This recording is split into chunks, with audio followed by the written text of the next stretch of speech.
Assalamualaikum warahmatullahi wabarakatuh. Halo siswa-siswa semua. Baiklah, hari ini kita akan belajar fisika. Belajar fisika ini pasti seru tentunya. Nah, jadi kalian jangan skip ya video ini. Kalian harus nonton dari awal sampai akhir agar mengerti materi fisika yang akan diajarkan hari ini.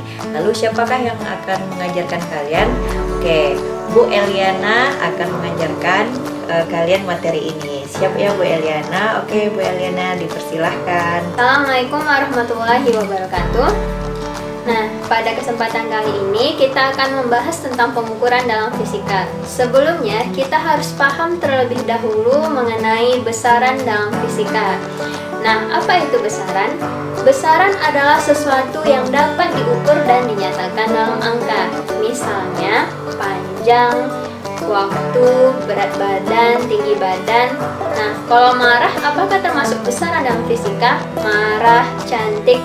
Nah, itu tidak termasuk karena tidak dapat diukur dan dinyatakan dalam angka. Dalam fisika, besaran itu dikelompokkan menjadi dua. Yang pertama itu ada besaran pokok, yang kedua itu ada besaran turunan. Besaran pokok itu terdapat 7 buah besaran. Yang pertama itu ada massa dengan satuan kilogram, kemudian ada panjang dengan satuan meter, kemudian ada waktu dengan satuan sekon, kemudian ada besaran suhu dengan satuan Kelvin, kemudian ada kuat arus listrik dengan satuan ampere, kemudian ada intensitas cahaya dengan satuan kandela, yang terakhir itu ada jumlah zat dengan satuan mol. Nah, adik-adik sekalian, sedangkan besaran turunan itu ada banyak, di mana besaran turunan ini diperoleh dari gabungan besaran pokok. Misalnya, kita ambil besaran kecepatan. Nah, kecepatan ini merupakan besaran turunan dari besaran pokok, panjang, dan waktu. Kemudian, percepatan juga. Percepatan adalah besaran turunan yang diturunkan dari besaran pokok, panjang, dan waktu. Nah, misalnya lagi usaha. Usaha itu adalah besaran turunan yang diturunkan dari panjang, waktu, dan massa. Nah, begitu juga dengan gaya. Gaya juga diturunkan dari besaran panjang, waktu, dan massa. Besaran yang pertama itu ada massa dengan satuan kilogram, kemudian ada panjang dengan satuan meter, kemudian ada waktu dengan satuan sekon, kemudian ada besaran suhu dengan satuan Kelvin, kemudian ada kuat arus listrik dengan satuan ampere. Dalam fisika, besaran itu dikelompokkan menjadi dua. Yang pertama itu ada besaran pokok, yang kedua itu ada besaran turunan. Besaran pokok itu terdapat 7 buah besar, kemudian ada intensitas cahaya dengan satuan kandela, yang terakhir itu ada jumlah zat dengan satuan mol. Nah, adik-adik sekalian, sedangkan besaran turunan itu ada banyak, di mana besaran turunan ini diperoleh dari gabungan besaran pokok. Misalnya, kita ambil besaran kecepatan. Nah, kecepatan ini merupakan besaran turunan dari besaran pokok, panjang, dan waktu. Kemudian, percepatan juga. Percepatan adalah besaran turunan yang diturunkan dari besaran pokok, panjang, dan waktu. Nah, misalnya lagi usaha. Usaha itu adalah besaran turunan yang diturunkan dari panjang, waktu, dan massa. Nah, begitu juga dengan gaya. Gaya juga diturunkan dari besaran panjang, waktu, dan selanjutnya kita akan memahami apa itu pengukuran dalam fisika.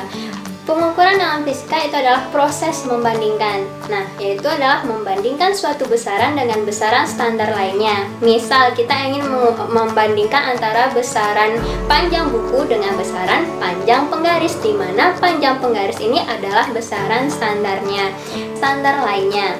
Nah, besaran standar ini bisa misalnya panjang penggaris atau waktu yang ditunjukkan pada stopwatch. Nah, itu adalah besaran standar yang akan kita bandingkan dengan besaran yang ingin kita ukur.